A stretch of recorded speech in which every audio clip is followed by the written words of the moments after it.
안녕하세요. 조익재 하이투자증권 전문위원님 모시고 말씀 나눠보겠습니다. 지금 코로나가 진정 국면이라는 식의 이제 분석이 많이 나오고 있고 그래서 주가는 발빠르게 반등을 한 상황인데요.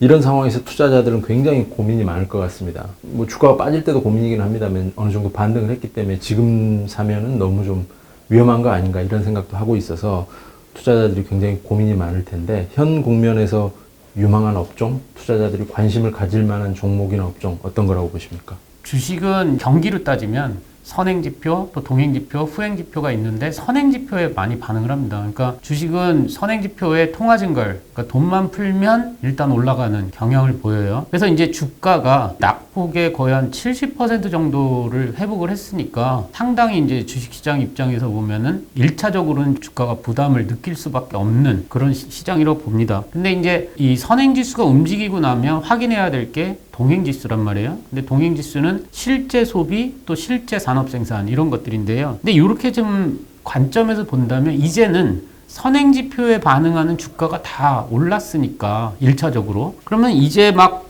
올라갈 수 있는 동행지표에 반응하는 자산을 사면 어떨까? 이런 좀 생각을 해봅니다. 그럼 동행지표에 반응하는 자산이 뭐냐? 원자재입니다.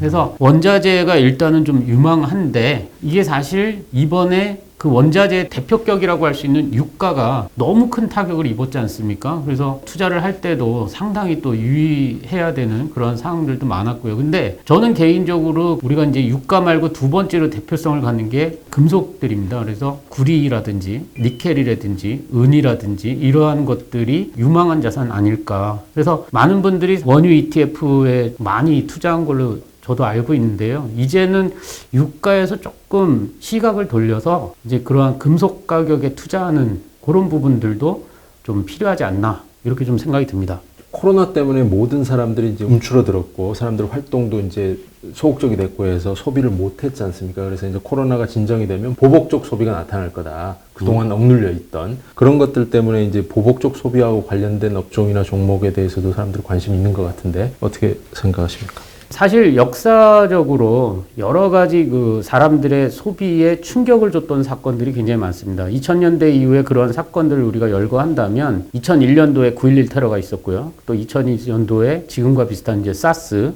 있었고요. 그리고 우리나라에서는 뭐 메르스, 또 2009년도에 신종플루, 여러 가지 사건들이 있었죠. 근데 참 공통적으로 나타난 현상은 방금 전에 말씀하신 그 보복적 소비는 항상 있었다라는 겁니다. 근데 이 수많은 사건들 중에서 보복적 소비가 가장 강했던 때가 언제냐 그러면은 2001년도에 터졌던 미국에서 발생한 9.11 테러 당시입니다. 이 9.11 테러가 굉장히 큰 충격이었고 FRB가 당시에도 그 충격을 완화시키기 위해서 무려 175bp의 금리 인하를 단행합니다. 근데 왜 이때가 보복적 소비가 가장 강했다고 제가 말씀드리냐면 테러가 9월에 터졌단 말이에요.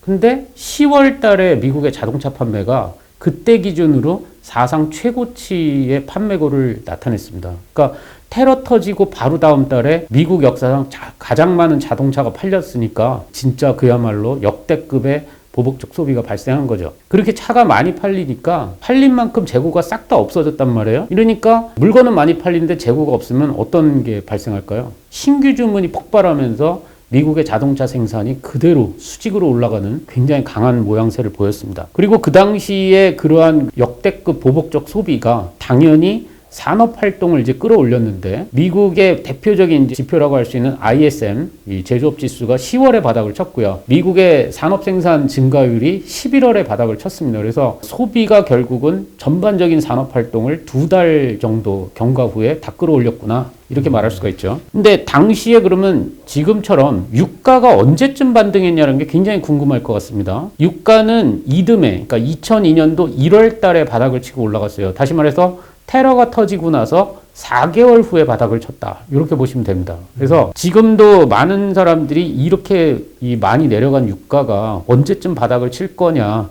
또 그것을 바닥을 치게 하려면 그만큼의 보복적 소비가 있어야 되는데 이런 것들에 대한 이제 궁금증이 많을 거 아니겠습니까? 근데 제가 그래서 이제 9.11 테러 당시를 말씀드리면 대략 4개월 정도 소요가 되더라. 이렇게 좀 결론을 내릴 수 있는 거고요. 그 다음에 당시에 제가 아까 말씀드렸던 그 금속 가격들은 11월에 바닥을 쳤어요. 그러니까 2달 만에 바닥을 치고 서서히 올라갔다. 이렇게 말씀드릴 수가 있겠고, 그 다음에 하나 또 참고로 말씀드리고 싶은 건 뭐냐면, 당시의 금 가격입니다. 이 금 가격이 최근에도 굉장히 강세를 보였지 않습니까? 근데 9.11 테러 이후에 금 가격을 보면 그 이듬해 2002년까지도 계속해서 상승을 했습니다. 그래서 사람들이 그런 불안 심리가 있고 또 돈이 많이 풀려서 상대적으로는 굉장히 저금리 상태였기 때문에 그러한 부분들이 금값을 꾸준하게 끌어올리는 역할을 했다. 이런 부분들도 참고를 하시면 굉장히 유용할 것 같습니다. 네, 지금까지 조익재 하이투자증권 전문위원님 모시고 말씀 나눴습니다.